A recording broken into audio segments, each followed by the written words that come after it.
तो चीन की अर्थव्यवस्था आप लोग हिलाना चाहते हैं, उनके ऐप्स को डिलीट करके, उनकी झालड़ नहीं खरीद के, उनके खिलौने नहीं खरीद के। बहुत खूब। कहाँ से आइडिया आते हैं आप लोग को ये सब? देखिए, चीन की अगर आपको अर्थव्यवस्था को हिलाना है तो चीन के कंपटीशन में काम करना पड़ेगा। जैसे रेस होती थी स्कूल में, आप बोलो मैं तो रेस का बहिष्कार कर रहा हूं, तो इसका मतलब नहीं कि आप रेस जीत गए, आप डर गए। अमेरिका है ना, जिस देश में मैं बैठा हूं, ये सबसे बड़ा कंज्यूमर मार्केट है दुनिया का, और ऐसा कोई भी देश नहीं है पूरी दुनिया में जो अमेरिका में एक्सपोर्ट नहीं करता। यहां का राष्ट्रवाद फरेब नहीं है। यहां पे जबरदस्ती किसी को बोला नहीं जाता कि अमेरिका पापा इज ग्रेट, नहीं, ठीक है। मगर यहां पे जनता खुद बड़ी राष्ट्रवादी है, चाहे सरकार कोई भी हो। अभी हाल फिलहाल में मैं आपको बता देता हूं जो हो रहा है यहाँ पे। यहाँ की जनता खुद ही सामान नहीं खरीद रही चीन का बना हुआ। जैसे $1 में समझिए साबुनदानी आती है, और किसी और देश से आ रही है, वो $1.25 में आ रही है, $1.5 में आ रही है, वो $1.5 की खरीद रहे हैं, मगर मेड इन चाइना का नहीं खरीद रहे। हमारे यहाँ पे क्या है कि बड़े उटपटांग से चुटकुले पैदा किए जाते हैं। जो नेता हैं वो तो जुमले देते हैं, कुछ पत्रकार चुटकुले देते हैं, और आवाम उसके मजे लेती है। मुझे ये समझ नहीं आ रहा कि ओलंपिक्स ऑफ बिजनेस में, ओलंपिक्स ऑफ बिजनेस समझते हैं क्या होता है? ओलंपिक्स ऑफ बिजनेस में आपको पार्टिसिपेट करना पड़ता है, तब देश महान बनता है। चीन 25 साल पहले क्या था, वो कंपटीशन में उतरा, बढ़िया क्वालिटी बनाई, बढ़िया चीजें बनाई, सस्ती बनाई, गवर्नमेंट पॉलिसीज ऐसी थी, वहां का लेबर लॉज ऐसे हैं, तो पूरी दुनिया में उनका सामान बिका। हमारे यहाँ क्या है कि चिंडी चोरी बहुत है, चलता है, एटीट्यूड बहुत है कि चला लेंगे, चलता है। मैं आपको अपने ट्रेड की बता देता हूँ।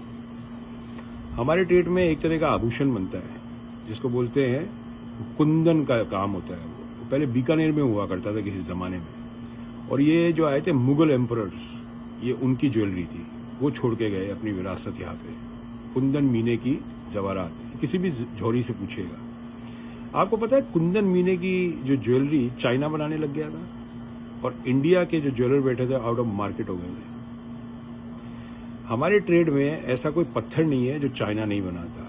दूसरा, मैं आप लोगों का फरेब जो है राष्ट्रवाद का, उसका भी खुलासा कर देता हूँ। हमारे ट्रेड में ऐसे कई लोग थे जिन्होंने ग्वांगजू जाके फैक्ट्री खोली थी, जो इंडस्ट्रियल एरिया है चाइना का। आप में से बहुत लोग चाइना गए नहीं है, जाके देख के आइए चाइना में किस हिसाब से काम होता है। वहाँ पे 1000 पीस का ऑर्डर देते हैं ना, तो 1000 के 1000 पीस सारे करेक्ट होते हैं, कहीं गलती नहीं निकाल सकते। मैं आपको बोलता हूँ, मेरी खुद की फैक्ट्री थी जयपुर के अंदर 2014 तक, मैंने बंद क्यों करी?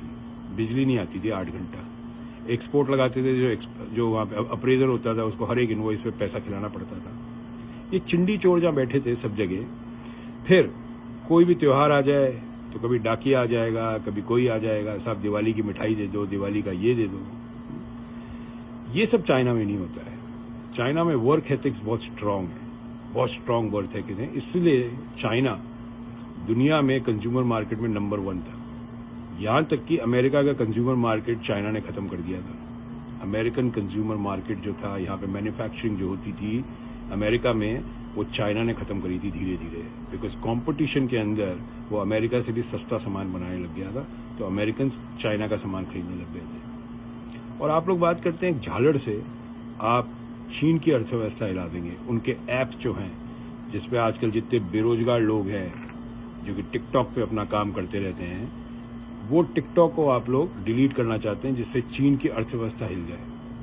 मुझे लगता है जो आप लोगों को ये सुझाव देते हैं ना, उनके ऊपर का जो माला है ना, वो बिल्कुल हिला हुआ है। वो करेक्ट सुझाव नहीं दे रहे। नहीं, चीन से अगर आपको कम्पीट करना है तो उनके साथ वो ही खेल खेलिए। अगर हम कोई चीज ऑर्डर करते हैं आपको, से फॉर एग्जाम्पल ये डंबल है, मैं आपको बताता हूँ, अभी डंबल है, ये देखो कहाँ का है, ये सुनना आप, ये डंबल 1 साल पहले खरीदा हुआ था, मेड इन चाइना, ठीक है। तो आप ये समझ जाइए कि अगर आपको कंपटीशन में उतरना है तो आपको क्वालिटी में उतरना पड़ेगा। आप लोग अभी तक बिलीव करते हैं क्वांटिटी में, क्वालिटी में बिलीव नहीं करते। That's the problem in India. और किसी भी मैन्युफैक्चरर से पूछ लेगा, चाहे वो कपड़ा बनाता हो, कपड़े बनाने की फैक्ट्रियां इंडिया में बंद हो गई। कपड़े बनाना सारा का सारा अमेरिका जितना कपड़ा खाता है वो सारा बांग्लादेश, वियतनाम, इंडोनेशिया चले गया। पूछिए कोई गारमेंट एक्सपोर्टर्स से क्या हाल है आज की तारीख में, क्योंकि वहाँ फैक्ट्रियाँ चलाना एक तरह से बहुत बड़ा काम है इंडिया में आज की तारीख में, बहुत बड़ा काम। जो लोग फैक्ट्रियाँ चला रहे हैं इंडिया में, आपको सलूट है। हर जगह ट्रेड यूनियंस हैं, फैक्ट्रियाँ बंद करवा देते हैं। महाराष्ट्र में एक ट्रेड यूनियन लीडर हुआ करते थे, उनका नाम था दत्ता सामंत। उनका एक ही काम होता था, फैक्ट्रियाँ बंद कराना, लोगों को ब्लैकमेल करना। तो भाई अगर आपको चाइना को हराना है तो चाइना के साथ कम्पीट करिए।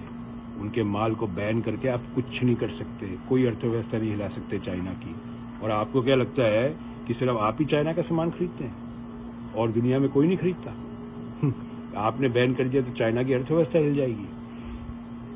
स्क्रू डील है आप लोगों के और आपके नेताओं के, जो आपको इस तरह के सुझाव देते हैं। और जो लोग ये बात करते हैं कि झालड़ नहीं खरीदनी इस दिवाली पे, हर दिवाली पे बात होती है ना, झालड़ नहीं खरीदनी, बड़ी अर्थव्यवस्था हिल जाती है चीन की। थोड़ा समझ का इस्तेमाल करिए, कंपटीशन में उतरिए। कंपटीशन का ज़माना है, कंपटीशन से भागिए मत। समझ में आई? वो स्टार्टअप इंडिया और ये एंटरप्रेन्योर्स, डिजिटल इंडिया, क्या हुआ इसका? कुछ नहीं हुआ। अगर स्टार्टअप्स होते आज की तारीख में इंडिया में तो थोड़ी बहुत फैक्ट्रियाँ लग चुकी होती, यंग एंटरप्रेन्योर्स पैदा हो चुके होते। आज जो 24 साल 25 साल का लड़का जो रात के 3 बजे लोगों को ज्ञान बांटता रहता है सोशल मीडिया पे, उस रात को 10 बजे सोता है, सुबह अपनी फैक्ट्री चलानी थी उसको। ऐसा कुछ भी नहीं है। मजदूरों का क्या हाल हो चुका है आप ये सोच सकते हैं, ठीक है ना? जहाँ पे मजदूरों का, जहाँ पे एक 10 साल का बच्चा घर के नौकर को छिछी करके बुलाता हो, चुटकी करके बुलाता हो, जिसको इज्जत नहीं है लेबर की, वहाँ पे कभी भी लेबर इतनी सक्षम नहीं हो सकती कि वो चीन जैसी कंट्री से कम्पीट कर सके। और जैसे मैंने कहा, ग्वांगजू जाइए, पता करिए, एयर एशिया की टिकट मिल जाती है $28,000 की, $28,000 की। जाइए, पता करिए, देखिए कैसे फैक्ट्रियाँ चलती है। टाइम, पंक्चुअलिटी अपने देश में कभी हुई नहीं है। चाइना में अगर ऑर्डर देते हैं कि 29 तारीख को डिलीवरी चाहिए तो 29 तारीख को डिलीवरी होती है। इंडिया में नंबर 1 प्रॉब्लम इस पंक्चुअलिटी नहीं है। ना नेता पंक्चुअल है, ना आवाम पंक्चुअल है। हर चीज़ डिले चलती है और एक पुरानी फितरत है। चला लेना भाई साहब, चल जाएगा। जहाँ 800 पीस दिए वहाँ 200 और चला लेना, पीस घुसा देंगे। तो ये बैन करने की और डिलीट करने की ये जो कहानी आप लोगों ने डाली है, इससे बाहर निकलिए और कंपटीशन में उतरिए।